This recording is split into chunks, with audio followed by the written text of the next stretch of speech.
Hello दोस्तों, स्वागत है आप सभी का K2 एकेडमी पर। आज हम लेकर आ गए हैं साइंस के एमसीक्यू क्वेश्चन जो कि बहुत ही इम्पोर्टेंट है।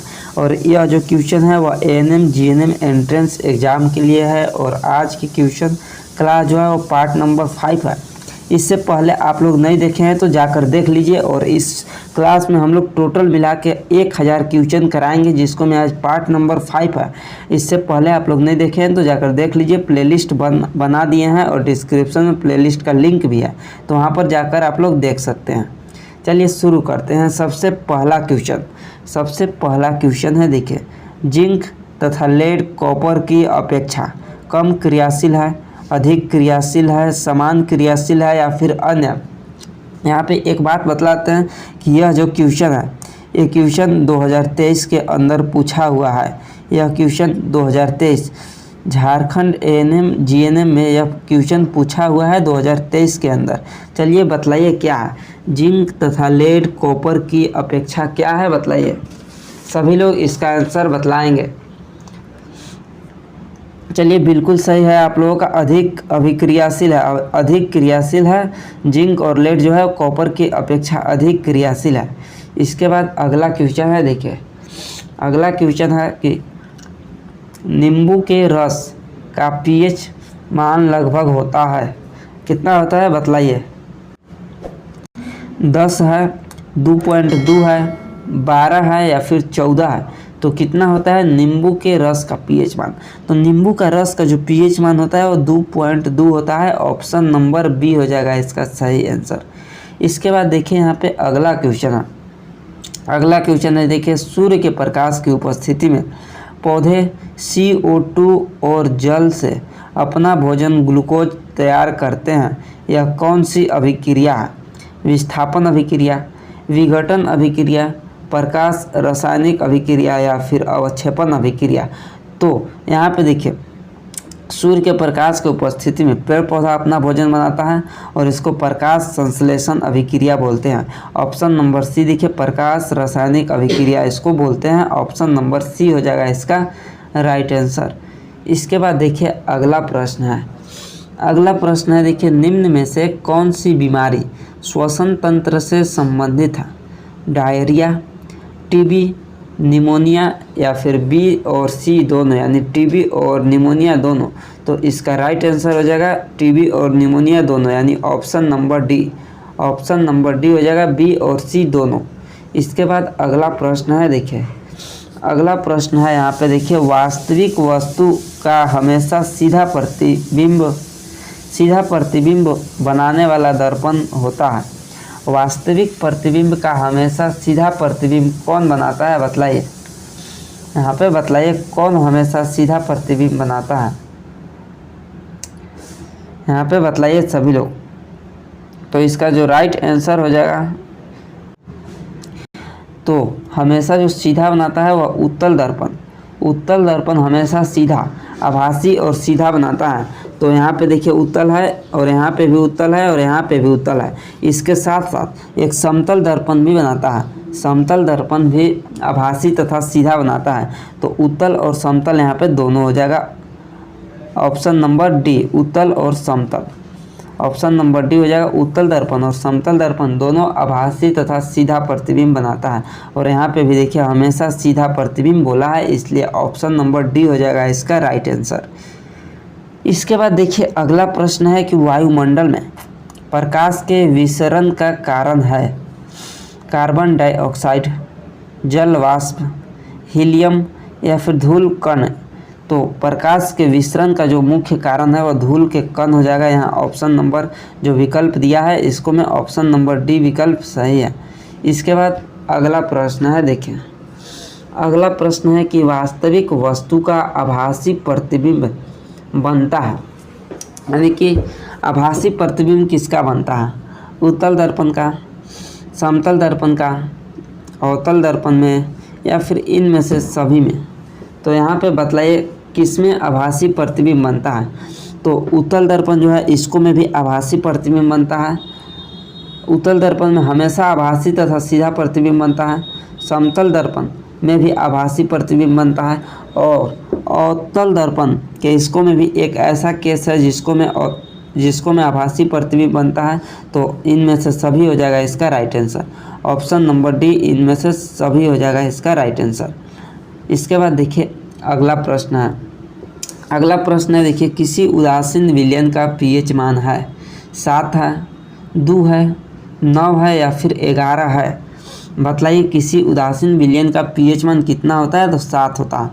उदासीन विलयन का पीएच मान 7 होता है। इसके बाद अगला प्रश्न है देखिए, वायुमंडल में सामान्यतः CO2 पाया जाता है 78%, 21%, 4% या 0.03%। कितना पाया जाता है वायुमंडल में CO2, यहाँ पे बतलाइए आप लोग। तो यहाँ पे 0.03% पाया जाता है CO2, और 78% जो है वह नाइट्रोजन पाया जाता है, 21% ऑक्सीजन पाया जाता है। इसका राइट आंसर हो जाएगा ऑप्शन नंबर डी, 0.03% होता है CO2। यहाँ तक क्लियर है सभी लोगों का, एक बार बतला दीजिए। यहाँ तक सभी का क्लियर है। इसके बाद देखिए अगला प्रश्न है, वह ताप जिस पर बर्फ, पानी और वाष्प संतुलन में रहता है कहा जाता है। हिमांक, त्रिक बिंदु, क्रांतिक ताप या फिर क्वथनांक क्या कहलाता है, बतलाइए। और अभी तक जो चैनल को सब्सक्राइब नहीं किए हैं उन लोग चैनल को सब्सक्राइब कर लीजिए, क्योंकि डेली क्लास होता है ANM GNM का स्पेशल जो अभी चल रहा है, वो पूरे के पूरे 1000 क्वेश्चन होने वाला है। 1000 क्वेश्चन होने वाला है, आप लोग बस कंटिन्यू क्लास को देखते रहिएगा। चलिए इसका राइट आंसर हो जाएगा ऑप्शन नंबर बी, त्रिक बिंदु कहलाता है। इसके बाद अगला क्वेश्चन है देखिए, निम्न में से कौन विजातीय यौगिक है। इनमें से विजातीय यौगिक कौन है, प्लास्टर ऑफ पेरिस, खारिया, संगमरमर या चूना पत्थर। यानी विजातीय यौगिक मतलब इन सबसे अलग कौन है। तो यहाँ पे देखिए चूना पत्थर जो होता है, संगमरमर और खारिया, ये तीनों सेम ही होता है। और प्लास्टर ऑफ पेरिस जो है अलग होता है, विजातीय होता है। तो इसका राइट आंसर हो जाएगा ऑप्शन नंबर ए। और चूना पत्थर, संगमरमर, इसका जो रासायनिक सूत्र होता है CaCO3, कैल्शियम कार्बोनेट होता है। यहाँ तक क्लियर है। और इसका प्लास्टर ऑफ पेरिस का जो रासायनिक सूत्र होता है, इसको आप लोगों को कमेंट बॉक्स में बतलाना है। इसको आप लोगों को कमेंट करना है, प्लास्टर ऑफ पेरिस का रासायनिक सूत्र। इसके बाद देखिए अगला प्रश्न है देखिए, यहाँ पे जड़ें विकसित होती है तना से, पत्ती से, परांकुर से या फिर मूलांकुर से। तो जो जड़ होता है वह मूलांकुर से विकसित होता है, मूलांकुर से। और जो परांकुर से विकसित होता है, यहाँ पे देखिए पौधा ऊपर वाला भाग जो होता है वह परांकुर से विकसित होता है, और नीचे ज़मीन के नीचे वाला जो भाग है वह मूलांकुर से विकसित होता है। इसके बाद अगला प्रश्न है देखिए, निम्नलिखित में से कौन सा एक जड़ नहीं है, शकरकंद, मूली, आलू या फिर गाजर। यहाँ पे बतलाना है कि जड़ कौन है जो कि नहीं है। तो यहाँ पे आलू जो है वह आलू एक तना होता है। आलू जो है वह तना होता है, ज़मीन के अंदर होता है, लेकिन आलू जो है वह तना का रूपांतरित होता है। आलू हो जाएगा इसका राइट आंसर। इसके बाद अगला प्रश्न है देखिए, यह भी इम्पोर्टेंट क्वेश्चन है, इसको आप लोग ज़रूर देखिएगा। शाक सब्जियों का विघटित होकर कंपोस्ट बनना किस अभिक्रिया का उदाहरण है। ऊष्माशोषी, ऊष्माक्षेपी, प्रतिस्थापन या फिर उभयगामी। किस अभिक्रिया का उदाहरण है, यहाँ पे बतलाना है कि शाक सब्जियों का विघटित होना। तो ऊष्माक्षेपी का उदाहरण है, ऊष्माक्षेपी अभिक्रिया। ऑप्शन नंबर बी हो जाएगा इसका राइट आंसर। इसके बाद अगला क्वेश्चन है देखिए, जैव प्रक्रम के अंतर्गत कौन आता है, पोषण, उत्सर्जन, श्वसन या फिर सभी। जैव प्रक्रम के अंतर्गत इनमें से सभी आता है, पोषण, उत्सर्जन और श्वसन, ये सभी आते हैं जैव प्रक्रम के अंतर्गत। इसके बाद अगला प्रश्न है कि सोडियम हाइड्रोक्साइड का pH मान लगभग है। सोडियम हाइड्रोक्साइड का pH मान कितना होता है, 11, 12, 13 या फिर 14। बतलाना है कितना होता है। और आप लोगों को बतलाते हैं कि अभी तक जो इस वीडियो को लाइक नहीं किए हैं उन लोग लाइक कर दीजिए और अपने सभी दोस्तों के पास शेयर भी कर दीजिए। अपने सभी दोस्तों के पास शेयर भी कर दीजिए ताकि किसी का भी क्लास मिस ना हो। चलिए बतलाइए कितना होता है। सोडियम हाइड्रोक्साइड का जो pH होता है वह 14 होता है। इसके बाद अगला क्वेश्चन है, देखिए संसार का सबसे छोटा पुष्प कौन सा है? उल्फिया, कमल, गुलाब या फिर एप्लिसिया? तो संसार का जो सबसे छोटा पुष्प होता है वो उल्फिया होता है, उल्फिया। ऑप्शन नंबर ए हो जाएगा इसका right answer, option number A हो जाएगा इसका राइट आंसर। इसके बाद देखिए अगला प्रश्न है, किसी द्रव का वाष्पीकरण होने से उसका तापमान बढ़ेगा, अपरिवर्तित रहेगा, तेज़ी से बढ़ेगा या फिर घटेगा? तो वाष्पीकरण होने पे किसी द्रव का उसका जो तापमान होता है वह घटने लगता है। ऑप्शन नंबर डी हो जाएगा इसका राइट आंसर, घटेगा। इसके बाद देखिए अगला प्रश्न है, यदि दर्पण में बना प्रतिबिंब हमेशा सीधा आकार में वस्तु के बराबर तो दर्पण होगा। तो यहाँ पे देखिए दो क्वेश्चन बन सकता है। सबसे पहला नंबर की यहाँ पे बोला है हमेशा सीधा, हमेशा सीधा बोला है तो उत्तल दर्पण और समतल दर्पण, उत्तल दर्पण और समतल दर्पण, यहाँ पे दो दर्पण हो सकता है। हमेशा सीधा बोला है।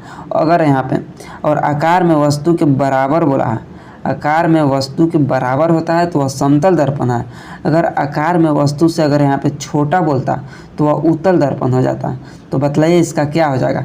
यहाँ पे वस्तु के बराबर बोला है तो वह समतल हो जाएगा, अगर वस्तु से छोटा बोलता तो उत्तल हो जाता है। इसका ऑप्शन नंबर सी हो जाएगा right answer, option number C हो जाएगा इसका राइट आंसर। यहाँ तक क्लियर है सभी लोगों का? एक बार बतला दीजिए। यहाँ तक सभी लोगों का क्लियर है? एक बार आप लोग बतला दीजिए। समतल दर्पण के द्वारा बना प्रतिबिंब होता है वास्तविक, काल्पनिक, उल्टा या फिर इनमें से कोई नहीं? बतलाइए कैसा होता है समतल दर्पण के द्वारा बना प्रतिबिंब? अभी जस्ट यहाँ पर बतलाएं कि समतल दर्पण द्वारा बना प्रतिबिंब सीधा होता है, सीधा होता है और इसका जो होता है वह बिंब के बराबर प्रतिबिंब होता है, बराबर होता है और आभासी होता है। समतल दर्पण के इसको आप लोग याद रखिएगा, ये तीन गुण होता है। एक सीधा होता है और वस्तु का आकार बराबर होता है, प्रतिबिंब, बिंब और प्रतिबिंब बराबर होता है समतल दर्पण में, और आभासी होता है। तो यहाँ पे देखिए आभासी कहाँ पे दिया है? ऑप्शन नंबर बी काल्पनिक या फिर इसी को आभासी बोलते हैं। ऑप्शन नंबर बी हो जाएगा इसका राइट आंसर, काल्पनिक या आभासी। और इसके बाद देखिए अगला प्रश्न है। तो आज के क्लास में इतना ही प्रश्न है, अब मिलते हैं अगले क्लास में। बस आप लोग चैनल को सब्सक्राइब कर लीजिएगा और बेल आइकन को ऑल पर क्लिक कर लीजिएगा। और डेली क्लास हो रहा है एएनएम जीएनएम का, 100% क्वेश्चन यहीं से आने वाला है एएनएम जीएनएम एंट्रेंस एग्जाम में। बस आप लोगों को क्लास कंटिन्यू डेली देखना है। मिलते हैं अगली क्लास में।